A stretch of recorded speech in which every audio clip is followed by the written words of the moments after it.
Hello students, welcome back to my YouTube channel. Today we will learn preparation of revaluation account at the time of reconstitution of partnership firm. और firm reconstitute admission retirement death के time पर होती है एक business में, partnership firm में specifically we prepare revaluation account to record the reassessment of liabilities and revaluation of assets.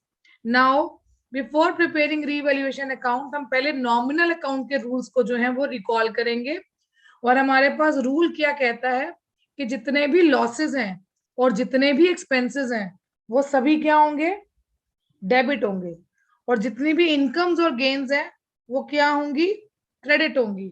So that means वही rule जो हमने नॉमिनल अकाउंट में फॉलो किए हैं, रीवैल्यूएशन अकाउंट का भी नेचर नॉमिनल अकाउंट का ही है, क्योंकि यहाँ पर भी हम रीवैल्यूएशन ऑफ एसेट्स और रीअसेसमेंट ऑफ लायबिलिटीज का अफेक्ट रिकॉर्ड करेंगे, so that we can calculate when the firm is being reconstituted what is a net result, whether it is profit or loss when we reassessed or revalued our assets and liabilities.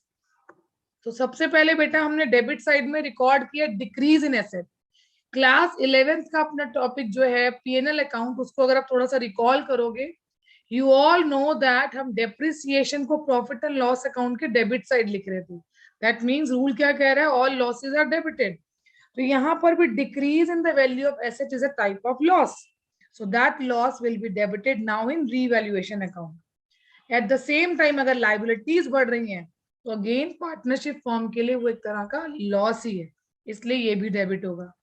Unrecorded liabilities, अगर पहले कोई liability नहीं थी, reconstitution के time कोई unrecorded liability जैसे हमने पहले रिकॉर्ड नहीं किया था, again it is a loss for the business, so it will be debited. अगर हम पार्टनर को रिकॉन्स्टिट्यूशन ऑफ पार्टनरशिप के टाइम पर कोई रेम्यूनरेशन दे रहे हैं तो again it is a expense, it will be debited. और अगर वो एक्सपेंस हम दे रहे हैं कैश के थ्रू या बैंक के थ्रू, देन वो भी डेबिट हो जाएगा. एट द सेम टाइम अभी मैंने बोला नॉमिनल अकाउंट का रूल कहता है all incomes and gains are credited. So if there is decrease in the value of liabilities, it is a kind of profit. फायदा है बिजनेस का, पार्टनरशिप फॉर्म का, अगर लाइबिलिटीज डिक्रीज हो रही हैं, so it will be recorded on the credit side of revaluation account. Similarly, if assets are increasing, they will be again recorded on the credit side of revaluation account. Unrecorded asset again, जैसे कई बार pocket में से पैसे निकल आते हैं, we become happy, यार ये तो याद ही नहीं था, ये भी हमारे पैसे हैं. कई बार ऐसा होता है कपड़े धुल भी जाते हैं, प्रेस भी हो जाते हैं और एकदम से उसमें से एक नोट निकल आता है. सो वैसे ही ये एसेट है जो आपकी मेमोरी में नहीं थी बट अब आपके पास बुक्स में रिकॉर्ड हो रही है. So in that case revaluation account will be credited. जब हम इन सभी एंट्रीज को रिकॉर्ड करेंगे, अगर हमारी क्रेडिट साइड का बैलेंस ज्यादा है डेबिट साइड से, इन दैट केस हमारे पास क्या हो जाएगा बेटा, नेट प्रॉफिट. और वो नेट प्रॉफिट किस में डिस्ट्रीब्यूट हो जाएगा, पार्टनर्स में, थ्रू देयर कैपिटल अकाउंट और करंट अकाउंट. कैपिटल अकाउंट अगर कैपिटल फ्लक्चुएटिंग है और अगर कैपिटल अकाउंट फिक्स्ड है, then it will be transfer to current account. Similarly जैसे हमें प्रॉफिट हो सकता है, ये भी हो सकता है कि हमारा debit side is more than our credit side. उस केस में क्या होगा, क्रेडिट साइड कम है और डेबिट साइड ज्यादा है. In that case we can suffer a loss as a firm, और वो पार्टनर्स आपस में डिस्ट्रीब्यूट कर लेंगे लॉस को भी, and it will be transfer to the partners capital और करंट अकाउंट. आई होप यहाँ तक आपका रीवैल्यूएशन अकाउंट ब्रशअप हो गया. अब हम मैक्सिमम एंट्रीज जो रीवैल्यूएशन की बनती है एसेट्स की और रीअसेसमेंट ऑफ लायबिलिटीज, उन्हें कवर करेंगे इस वीडियो में. मूविंग नेक्स्ट, सबसे पहले मैंने एग्जांपल लिए कि बैलेंस शीट में हमारे पास फर्नीचर गिवन है 2,50,000 का, और क्वेश्चन कह रहा है जो फर्नीचर है उसकी वैल्यू इंक्रीज हुई है बाय 25,000. बाय मींस 25,000 रुपीज से हमारी वैल्यू बढ़ी है, तो हमें फायदा कितने को हो रहा है, 25,000 का. इन दैट केस मेरा रीवैल्यूएशन अकाउंट क्रेडिट होगा, और कितने अमाउंट से क्रेडिट होगा, 25,000 रुपीज, क्योंकि क्वेश्चन बहुत क्लियरली कह रहा है 25,000 रुपए से फर्नीचर बढ़ गया. जब मेरा फर्नीचर 25,000 से राइज होगा तो मेरा बैलेंस शीट पे क्या इंपैक्ट आएगा. देखो ऑलरेडी मेरे पास 2,50,000 की वैल्यू, बुक वैल्यू थी अपने फर्नीचर की, it increased by 25,000 rupees. So now what is the new value, of furniture to be recorded in the books, it is 2,75,000. अब बेटा मैंने भी बोला by 25,000. See what is written in the next case. It is written that the value of furniture is increased to 2,80,000. 2 means हमने बढ़ाकर value को कहां तक ले आए, 2,80,000 तक. बाय के केस में डायरेक्ट अमाउंट जो है वो रीवैल्यूएशन अकाउंट में रिकॉर्ड होता है, पर 2 के केस में यानी हम वैल्यू बढ़ाकर 2,80,000 तक लेकर आए हैं, तो हमारा डिफरेंस कितना है बेटा, अब वैल्यू है 2,80,000, पहले थी 2,50,000, तो कितना राइज है हमारे पास फर्नीचर की वैल्यू में, राइज है 30,000 रुपीज का. Again it is a profit, so it will B record on the credit side of revaluation account. Also balance sheet में हमारी वैल्यू क्या आएगी, इट विल बी 2,80,000. तो ये पॉइंट बहुत ध्यान से देखना है कि क्वेश्चन में बाय लिखा है या 2 लिखा है.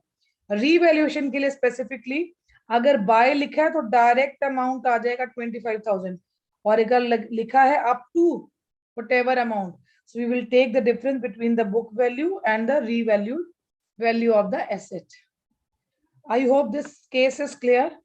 आगे बढ़ते हैं बेटा. Again we are taking a case. मैंने एसेट ए की लिए फर्नीचर, 2,50,000 से फर्नीचर की बुक वैल्यू गिवन है बैलेंस शीट में.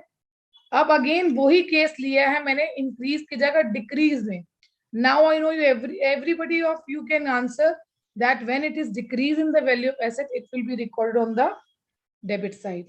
अब आप देखो 25,000 बाय लिखा है, तो अमाउंट यहाँ पर कितना आएगा, I know majority of you know the answer, it is 25,000 लिखा है. 25,000 रुपए से वैल्यू जो है वो कम हो रही है फर्नीचर की.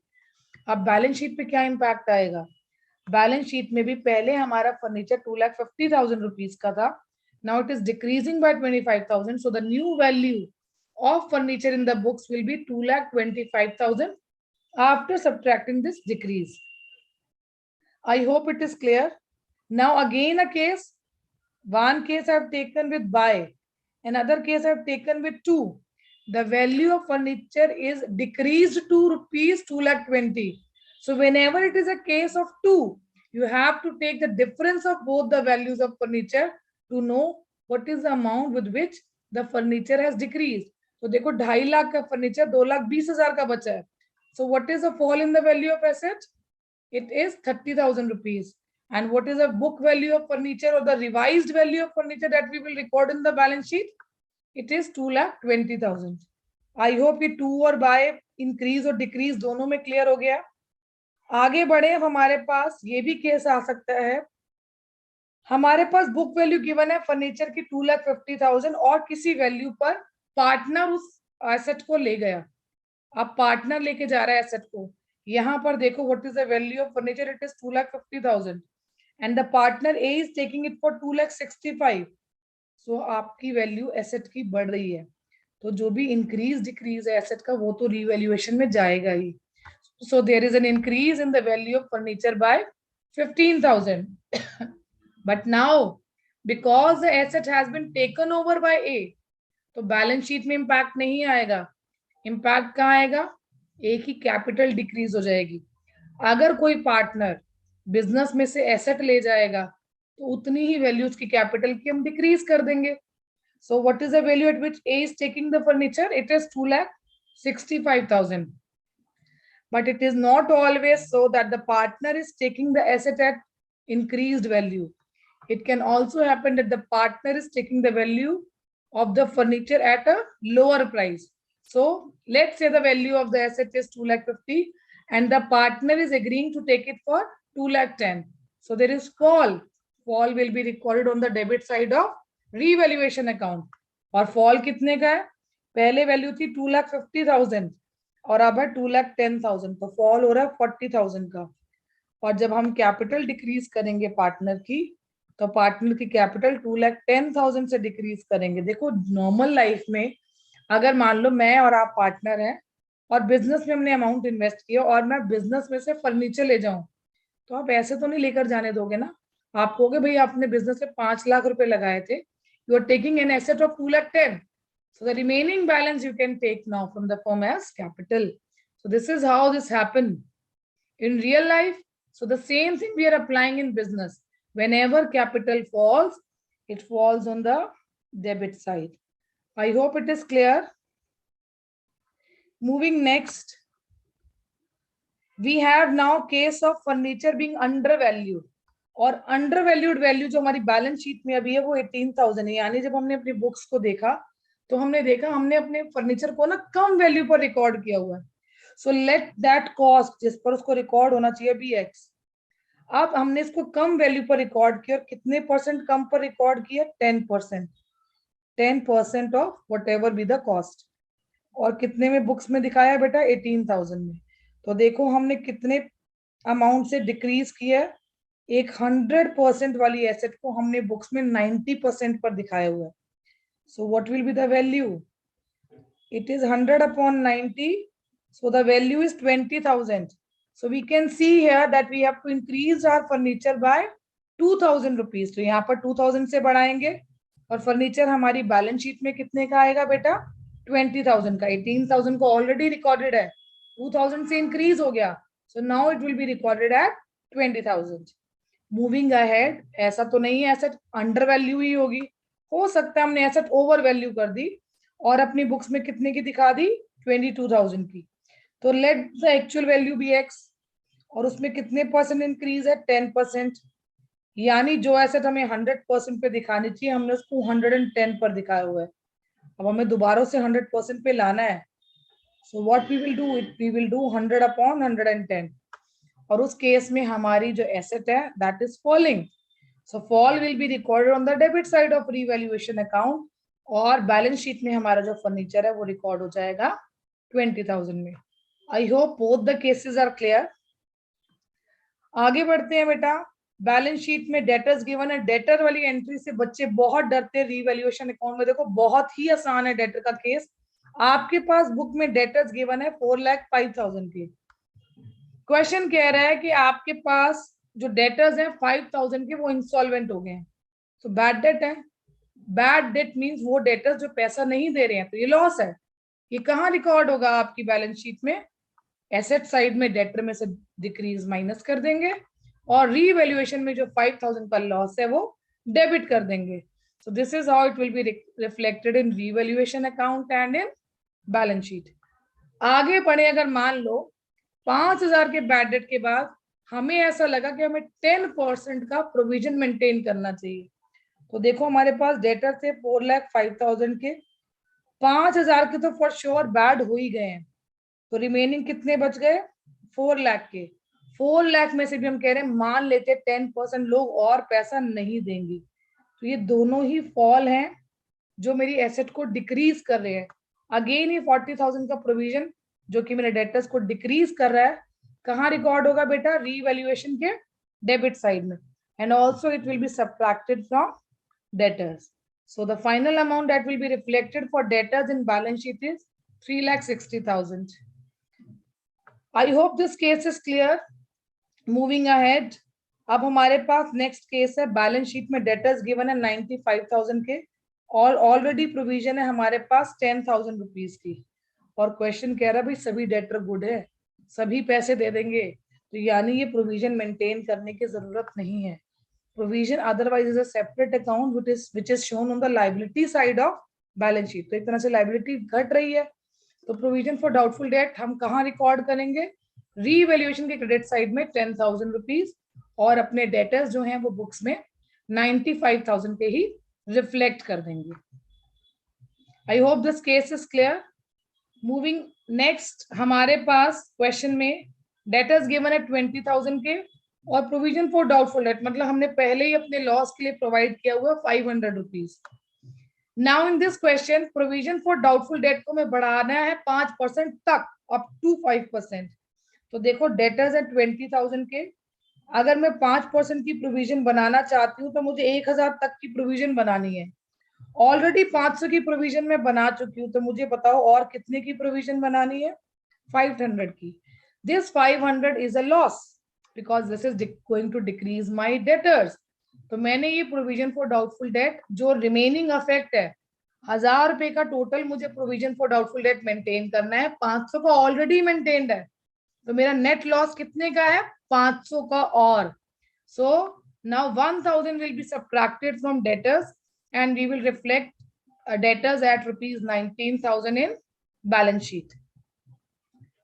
Moving next case में हमारे पास debtor again given 2 lakh, provision for doubtful debt is 20,000 and the question is saying that provision for doubtful debt is to be 5,000 only. 5,000 की provision maintain करनी है और हम already 20,000 की maintain करके चल रहे हैं, यानी हमें provision for doubtful debt को 15,000 से decrease करना है. So this is a profit for the business. Firm के लिए प्रॉफिट है तो रीवैल्यूएशन की क्रेडिट साइड रिकॉर्ड होगा.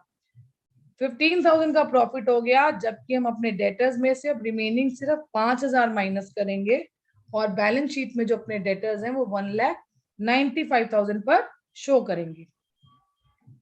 मूविंग नेक्स्ट, बहुत ही आसान केस है, थोड़ा सा रिट्रीएट कर लेते हैं. हमने क्लास 11 में ऑलरेडी पीएनएल अकाउंट जब बनाया था और बैलेंस शीट बनाई थी तो ये रिफ्लेक्शन हमें आता है. तो हम कह सकते हैं कि हमने सोल प्रोप्राइटरशिप में जो नॉमिनल अकाउंट बनाया था वो था पीएनएल अकाउंट, और यहाँ हम पार्टनरशिप फॉर्म में जब रिकॉन्स्टिट्यूशन कर रहे हैं तो जो नॉमिनल अकाउंट हम प्रिपेयर करें that is revaluation account. Outstanding expense है 2,000 का, तो it is increase in liability. तो कहाँ रिकॉर्ड होगा? रीवैल्यूएशन अकाउंट के डेबिट साइड में. So amount is 2,000, this is a liability, so it will be also shown on the liability side of balance sheet. देखो जितनी भी चीजें मैंने आज कराई हैं वो सब एडजस्टमेंट्स है और सभी एडजस्टमेंट का डुअल इफेक्ट ही होगा, दो जगह एडजस्टमेंट आएगी. Next is prepaid expense. Prepaid expense asset है, आपने एडवांस में किसी खर्चे की पेमेंट कर दी है. एसेट का बनना रीवैल्यूएशन की क्रेडिट साइड रिकॉर्ड होगा और बैलेंस शीट में कहाँ आएगा? एसेट साइड, क्योंकि एसेट इंक्रीज हो रही है. Now what if there is accrued income? Income मिलनी है, मिली नहीं है, तो again it is an asset. अगर एसेट है तो ऑब्वियसली रीवैल्यूएशन की क्रेडिट साइड आएगी और बैलेंस शीट में भी एसेट साइड पर रिफ्लेक्ट हो जाएगी. At the same time, when it is unaccrued income, that means advanced income. We haven't earned this income, but we have received in advance. So, अगर कोई आपको advance में income receive हो जाती है, that is your liability, and liability में increase होना is loss. So, it will be recorded on the debit side of revaluation account and liability side of balance sheet. With this, I have covered all the adjustments that are expected to come in your coming board exam. इनको सीखने के बाद balance sheet और revaluation account is no more a task for you. Thank you for watching this video. Stay connected and don't forget to like, share, subscribe and comment.